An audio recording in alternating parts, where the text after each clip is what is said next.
Lestownik i krysnięta.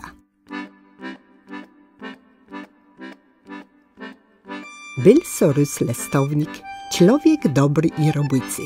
Ju lata lateczny, on roznosił od wse do wse, od pustków do pustków, od budynka do budynku, leste, gazetę i pacite. Ci było dobry wiodro, czy lechi, ten lestownik zjuwił so koledzy w jedno. Na zimkły, łeb lato i wiesieni, on jeździł na kuli. A ob zema, czy belo wildzi smiote, krzekwa czy slizgawica, tej on brył krekew, brynka i chłydzel piechty. Jeło nile ledzel, barzyczko lubile, ale i też do mycy zwierzęta. Czy iści go z daleka widzele, tej on z łuce hełolale, hi ha ha ha, zaś murze mu, mu, szopci i macci, me, me, tu się hał, hał, a pójdźci miał, miał. Ale nadszedł czas, ten lestownik był dość styry i coraz to słabszy. Jemu jednak wcik zdawało, że on był dość młody a mocny. Każdego dnia, jak przedtem, lestownik wychodził rano z domu i szedł w tur.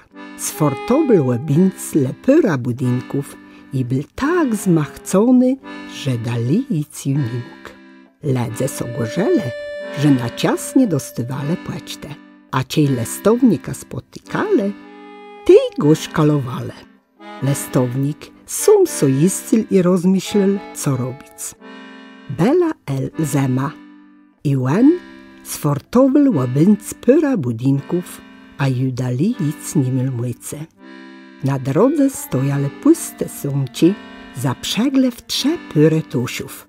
Lestownik syt na nich, żeby peżnał odpoczyć.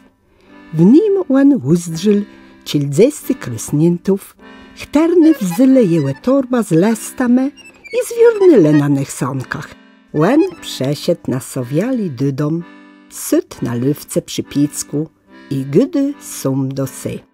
Co terem dzy? Co terem dzy? Kol wieczora przed hecio lestownika zadzwięciele dzwonci. Ci on wezdrzył buten, tej uzdrzył krysnięta, chterne mu przewiozle nazut jełe torba. A od ledzy on dostał wiedza, że krysnięta rzetelno rozwiosle cały płaćta. Tery krysnięta każdego dnia pomagale lestownikowi w jełe roboce. Naprzód ledze so nie mogle do krysniętów przynęcać, ale później, czy ich jakiś sztut nie widzele, ty tęsknile za nima. Krysnięta rozwozywale płaćta cile lat, aż do śmierci lestownika.